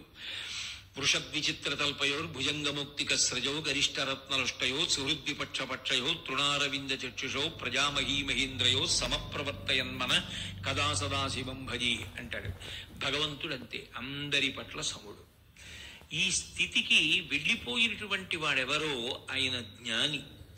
ఆ స్థాయికి వెళ్ళిపోయిన వాడెవడో వాడు సరస్వతీదేవి యొక్క అభయముద్ర అనుగ్రహం పొందినవాడు. అందుకే ఆవిడ 2 చేతులతో 2 ముద్రలు పడుతుంది. అభయముద్ర, వరముద్ర. వరత్రాసత్రాణ స్ఫటిక గుటికా పుస్తకరాం. కుడి చేతి వైపు అక్షమాల ఉంటుంది, ఎడం చేతిలో పుస్తకాలు పట్టుకుంటుంది. అక్షమాల పట్టుకుంటే దాని అర్థం ఏమిటంటే అకారము నుండి క్షకారము వరకు ఉన్న అక్షరములను స్ఫటికమాలగా చేసి తిప్పుతూ ఉంటుంది. పట్టుకోవడం అంటే అలా ఉంటుంది అని కాదు, ధ్యానం చేసిన వారికి కనపడుతుంది. చేతితో కదుపుతూ తిప్పుతుంది. ఎడం చేతిలో పుస్తకాలు పట్టుకుంటుంది. కుడి చేతిలో పట్టుకున్న వాటికన్నా ఎడం చేతిలో పట్టుకున్నవి తక్కువ అని గుర్తు. ఎడం చేతిలో స్ఫటికమాల పట్టి తిప్పుతోంది. అక్షమాల అంటారు దాన్ని. అక్షమాల అంటే అకారము నుండి క్షకారము వరకు 51 అక్షరాలు. ఆ 51 అక్షరాలే నిజానికి నా రూపం. ఆదిక్షాంత సమస్త వర్ణనికరీ శంభు ప్రియేశాంకరీ అంటారు శంకరులు అన్నపూర్ణాష్టకంలో. ఆవిడ యొక్క సూక్ష్మ స్వరూపాన్ని మంత్రపురస్సరంగా చూసినప్పుడు అకారము నుండి క్షకారము వరకు ఆవిడ యొక్క రూపమే అయినప్పుడు అది అక్షమాలగా పట్టుకుని తిప్పుతూ ఉంటుంది. పుస్తకాలు చదవడం మంచిదే, కానీ జీవితాంతం పుస్తకాలే చదవడం, ఏ అనుష్ఠానం చెయ్యకపోవడం మాత్రం గొప్ప కాదు. నువ్వు ఎంత చదువుతున్నావన్న దానికన్నా ఎంత జ్ఞాపకం పెట్టుకుని మనసులో తిప్పుతున్నావు, ఎంత ఆచరిస్తున్నావు అన్నది ప్రధానం. అది చెప్పడానికి కుడి చేతిలో అక్షమాల పట్టుకుంటుంది, ఎడం చేతిలో పుస్తకాలు పట్టుకుంటుంది. ఇప్పుడు అటువంటి సరస్వతిని మిగిలిన వాళ్ళందరూ సేవించి అనుగ్రహాన్ని పొందుతారు, సత్పురుషులైన వారు. సత్పురుషులంటే మీకు నేను ఇందాక చెప్పా 7 మెట్లు ఎక్కుతున్నవారు. ఆమె అనుగ్రహమునకు పాత్రులైన వాడు సతాం అంటారు సత్పురుషులు. వాళ్ళు ఎన్ని మాటలు నమస్కారం చేయాలి అని అడిగారు. సకృన్నత్వా నత్వా. వారొక్క మాట ఆవిడ ముందు ఇలా అంటే చాలట. ఆవిడ ఏం చేస్తుందంటే మధుక్షీర ద్రాక్ష మధురి మధురీణా ఫణితయ. వారికి ఎంత గొప్ప వాగ్వైభవం ఇచ్చేస్తుందంటే ఏది చెప్పాలని మొదలు పెట్టినా అందులోకి ఏది చెప్పాలనుకున్నాడో అవన్నీ జ్ఞాపకానికి అలా దొంతర్లుగా వచ్చేస్తూనే ఉంటాయి. దానికి ఏదో ప్రత్యేకమైనటువంటి సాధన చెయ్యవలసిన అవసరం లేకుండా వెళ్ళిపోతూ ఉంటుంది. 2, అటువంటి వారి విషయంలో అన్వయం ఏమి అంటే వారి వాక్కులు 3 లక్షణములను పొందుతాయి. ఏమిటి ఆ లక్షణాలు అంటే మధు క్షీర ద్రాక్ష మధురి మధురీణా ఫణితయ. ఆ వాక్కులు తేనె ఎంత తీయగా ఉంటుందో అంత తీయగా ఉంటాయి. క్షీర పాలు ఎంత కమ్మగా ఉంటాయో అంత కమ్మగా ఉంటాయి. ద్రాక్ష పండు ఎంత తొందరగా జీర్ణమై తీయగా రుచిగా ఉంటుందో అలా ఉంటాయి. దాని అర్థం అంతేకాదు, పైకి చెప్పింది ఒక్కటే కాదు. తేనె ఒక గొప్ప లక్షణంతో ఉంటుంది. సరస్వతీదేవికి సుబ్రహ్మణ్యేశ్వరుడికి ఇద్దరికి జ్ఞానం కోరినప్పుడు తేనె నైవేద్యం పెడతారు. ఇప్పుడు మొన్న జరిగిన శారదా నవరాత్రుల్లో సరస్వతీ పూజ రోజున మాకు కాకినాడలో కొన్ని వేల మంది పిల్లలు తెల్లవారుజామున 3:15, 3:30 నుంచి వచ్చి బారులు తీరుతారు. వాళ్ళందరూ కొన్ని వేల మంది పిల్లలు వచ్చి సరస్వతీ పూజలు చేస్తారు. ఆ సరస్వతీ పూజలు చేసినప్పుడు కొన్ని లీటర్ల తేనె నైవేద్యం పెడతాం. నైవేద్యం పెట్టి ఆ తేనె ప్రసాదంగా ఇస్తాం. సుబ్రహ్మణ్యుడి విషయంలో కూడా అంతే. జ్ఞానం కావాలంటే తేనె నైవేద్యం పెట్టి తీసుకుంటారు ప్రసాదంగా. ఎందుకు తేనె అంటే తేనె విషయంలో 3 లక్షణాలు ఉంటాయి. ఇవి అందరూ తెలుసుకోవాలి సుమా, ప్రత్యేకించి పిల్లలు నేర్చుకోవాలి సుమా అని చెప్పడానికి సరస్వతీదేవి పుచ్చుకుంటుంది. ఆహారమునందు 3 లక్షణములు ఉండాలి: మితము, హితము, సుఖము. తేనెకి 3 లక్షణాలు ఉంటాయి.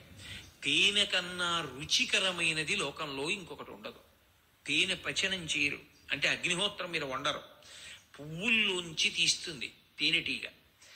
ఆ తేనె పసిబిడ్డలు 21 రోజులు దాటిపోగానే పిల్లలకి అమ్మమ్మ తేనెలో వేలు ముంచి నోట్లో పెడితే వాడు 2 రోజులు అయ్యేటప్పటికి అమ్మమ్మ తెల్లవారకట్టు వస్తే ఎదురు చూస్తుంటాడు. ఆ తేనె మళ్లీ పెట్టమని నోరు చప్పరిస్తారు.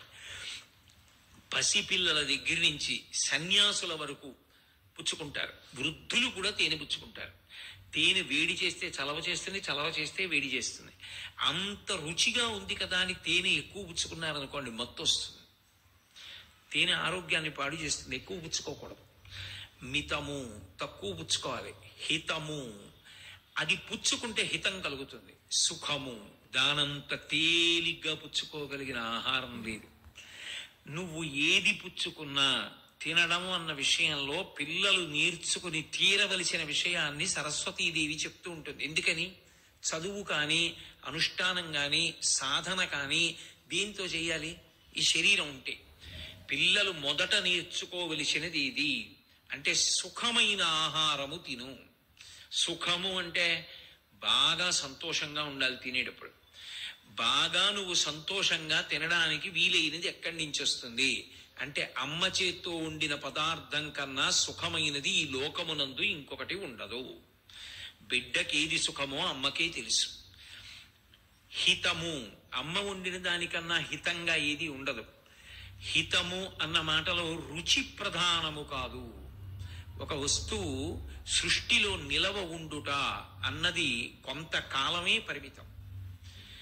మిగిలిన వాటిని జోడించి నిలవ ఉంచవలసి వచ్చిందనుకోండి, అవి కలిపేటప్పుడు తగిన పాళ్లలో కలిపితే కొంతకాలం ఉంచితేనే అది మీకు పనికి రావాలంతే. ఏదో ఆవకాయ పెట్టుకున్నారనుకోండి, అందులో ఏ పాళ్ళు కారం, ఉప్పు, ఆవకుండా ఇవన్నీ ఎలా వేయాలో అలా వేస్తే మహా అయితే ఓ ఏడాదికి పనికి వస్తుందేమో, అంతకన్నా ఉంచుకోవడానికి వీల్లేదు. కానీ ఓ లడ్డు ఉందనుకోండి, మహా అయితే వారం రోజులు ఉంటుంది, మహా అయితే 10 రోజులు ఉండాలి, అంతకన్నా ఉండదు, బూజొస్తుంది.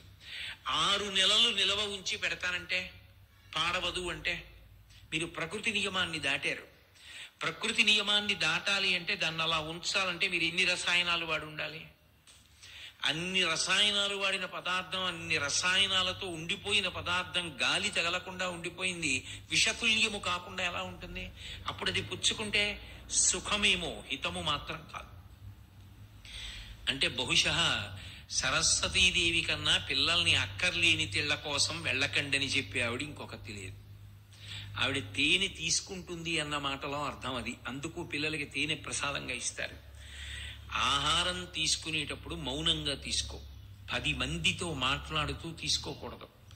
3వ వంతు గాలితో నింపాలి, 3వ వంతు పదార్థంతో నింపాలి, 3వ వంతు నీటితో నింపాలి. వేదం అన్నం ఎలా తినాలో కూడా చెప్పింది. కాబట్టి సరస్వతీదేవి తేనె లాంటి మాటలు ఇస్తుంది అన్న మాటకు అర్థం ఏమిటి? ఏ మాటలు వినడానికి తీయగా ఉంటాయో, ఏ మాటలు లోపలికి తీసుకుంటే మనలో ఉన్నటువంటి అజ్ఞానము పోయి జ్ఞానము కలిగి జీవితం ఒక మలుపు తిరుగుతుందో, అందులో ఒక్కటి పట్టుకున్న జీవితం మారుతుందో, అలా చెయ్యగలిగినటువంటి శక్తి మాటల యందు ప్రవేశపెడుతుంది. అందుకని మధు, క్షీర, పాలుని సమీకృత ఆహారం అంటారు. ఏదో జ్వరంతో ఉన్నాడు అనుకోండి, అన్నం తినక్కర్లేదు, కాసిన పాలు తాగి పడుకుంటే చాలు. పాలు తాగితే భోజనం చేసినంత బలమే. పాలు అంత శక్తివంతం. పసిపిల్లల దగ్గర నుంచి పరమ వృద్ధుల వరకు పాల మీద ఆధారపడతారు. అంటే అందరికీ పనికొచ్చేది సమీకృత ఆహారము వంటి వాక్కులను ఎవరి దగ్గర ఎలా మాట్లాడాలో అలా స్థాయికొచ్చి మాట్లాడగలిగినటువంటి శక్తి వక్తకి ఇస్తుంది ఆవిడ. అందుకని క్షీర, ద్రాక్ష పండు ఒలుచుకోరు లోకంలో ఎవడో. అరటి పండిస్తే ఒలుచుకు తింటారు. జామ పండిస్తే పోనీ కొరుక్కు తినలేమంటే ముక్కలు కోసుకుని అబ్బాయి ఎక్కడ నవలగలను అని చప్పరించి పూర్తిగా నవలలేకపోతే వదిలేస్తారు. కానీ ఓ ద్రాక్ష పండు ఇచ్చారనుకోండి, పళ్ళున్నా లేకపోయినా కూడా బాధేం లేదు, నోట్లో పడేసుకుని గట్టిగా పైన కింద ఉన్నటువంటి ఆ దవడలతో నొక్కితే చాలు, చిట్లిపోయి రసం కారిపోతుంది. తొందరగా పైన ఉన్నటువంటి ఆ చర్మం కూడా, ద్రాక్ష పండు చర్మం కూడా జీర్ణమైపోతుంది. అంటే అంత తేలికగా జీర్ణమై అంత హితవుగా వినడానికి సంతోషంగా ఉండే మాటలను ఆమె ఇస్తుంది. అటువంటి వాగ్జరిని ఇవ్వగలిగిన తల్లి ఎవరికి అంటే సకృన్నత్వా నత్వా సతాం, వాడు సత్పురుషుడై ఇది నా కోసం కాదు, ఇది 10 మందికి పనికి రావాలన్న తాపత్రయం ఎవడిలో ఉందో వాడికి ఇస్తుంది. వాడు ఎన్నిసార్లు నమస్కారం చేయాలి అంటే వాడు ఎన్నో మాటలు చెయ్యక్కర్లేదు, ఒక్క మాట చేస్తే చాలు. నిజంగా బహుశः నాకు తెలిసినంత వరకు సరస్వతీదేవి విషయంలో ఇంత గొప్ప విషయం ఎక్కడ జరిగి ఉండదు. అది ఒక్క పోతన గారికే చెల్లింది. పోతన గారు ఒక్క పద్యంలోని అమ్మవారిని మంత్రశాస్త్రాన్ని అనుసంధానం చేసి అడిగారు. అమ్మలగన్నయమ్మ ముగురమ్మల మూలపుటమ్మ చాలా పెద్దమ్మ సురారులమ్మ కడుపారడి బుచ్చినయమ్మ తన్ను లూనమ్మిన వెల్పుటమ్మల మనంబున ఉండెడియమ్మ దుర్గమాయమ్మ కృపాబ్దినిచ్చుట మహత్వ కవిత్వ పటుత్వ సంపదల్ అన్నారు. మహత్వ కవిత్వ పటుత్వ అవే మహత్వము అంటే ఓం, కవిత్వము ఐం, సంపదల్ శ్రీం, పటుత్వ మహత్వ కవిత్వ పటుత్వ హ్రీం, సంపదల్ శ్రీం. అమ్మలగన్నయమ్మ ముగురమ్మల మూలపుటమ్మ శ్రీమాత్రే నమః. ఓం ఐం హ్రీం శ్రీం శ్రీమాత్రే నమః. ఈ బీజాక్షరాల్ని పద్యం కింద మార్చారు పోతన గారు. ఒక్క పద్యమే చేశారు. ఐం బీజాక్షరాన్ని చెప్పారు. నాకు సరస్వతీ కటాక్షం కావాలి అని. మహానుభావుడు ఏమి ప్రజ్ఞాశాలండి. మనకి సరస్వతీదేవిని ఉద్దేశించి మహర్షులు చెప్పినటువంటి మంత్రములు కొన్ని ఉన్నాయి. అందులో 10 మంత్రములు పరమశక్తివంతములు. పరమశక్తివంతములైనటువంటి 10 మంత్రములను ద్రష్టలైన ఋషులు ఇచ్చారు. శాండిల్యుడు అని ఒక మహర్షి ఇచ్చినటువంటి మంత్రం దగ్గర నుంచి అందులో ఉన్నాయి. ఆ శాండిల్యుడికే ఆమె ఒకసారి నదీ స్వరూపంలో హంసగా గోచరించింది కాశ్మీర దేశంలో. ఇప్పటికీ అక్కడ శారదాదేవి దేవాలయం ఉంది అని చెప్తారు. ఇప్పుడు పాక్ ఆక్రమిత కాశ్మీర్లో ఉంది అది అని. అక్కడ ఆ శారదాదేవి హంస రూపంలో సాక్షాత్కరించింది. ఆ శాండిల్యాదులు 10 మంత్రములు చేశారు. 10 మంత్రముల యందు కూడా ఒకటి మాత్రం సామాన్యంగా ఉంటుంది, మిగిలినవి మారతాయి. సర్వశుక్ల సరస్వతి, సరస్వతి చల్లగా ఉంటుంది అన్న విషయాన్ని మాత్రం 10 మంత్రములు అలాగే చెప్తాయి. ఈ 10 మంత్రముల యొక్క శక్తిని ఒక తెలుగు పద్యంలోకి తీసుకొచ్చారు పోతన గారు. అది నిజానికి మంత్ర వ్యాఖ్యానం. ఆ పద్యం శారద నీరదిందు ఘనసార పటీర మరాళ మల్లికాహార తుషార ఫేన రజతాచలకాశ ఫణీశ కుంద మందార సుధాపయోధి శత తామర సామర వాహిని శుభాకారత నొప్పు నిన్ను మది కానగ నెన్నడు కల్గు భారతి అని అడిగారు. అన్నీ తెల్లవే. తెల్లటి మల్లెపూలు, తెల్లటి ఆదిశేషుడు, తెల్లటి ఆ పాల సముద్రం, తెల్లగా ఉండేటటువంటి పద్మాలు, అన్నీ తెల్లగా ఉండేటటువంటి వాటిని పూర్ణచంద్రబింబాన్ని వేసి అమ్మ ఇంత తెల్లగా ఉంటావు సర్వశుక్ల సరస్వతి 10 మంత్రములలో ఉండే శక్తిని ఒక్క పద్యంలోకి తీసుకొచ్చారు. అటువంటి పోతన గారి చేత 12 స్కంధముల భాగవతాన్ని ఆంధ్రీకరింపచేసింది. ఇంకా భారతాన్ని 3 ఆంధ్రీకరించారు. 12 స్కంధముల భాగవతాన్ని ఒక్క పోతన గారి ఆంధ్రీకరించారు. శక్తి ఇచ్చిందంతే. సకృన్నత్వా నత్వా ఒక్క నమస్కారం చేస్తే అనుగ్రహించింది.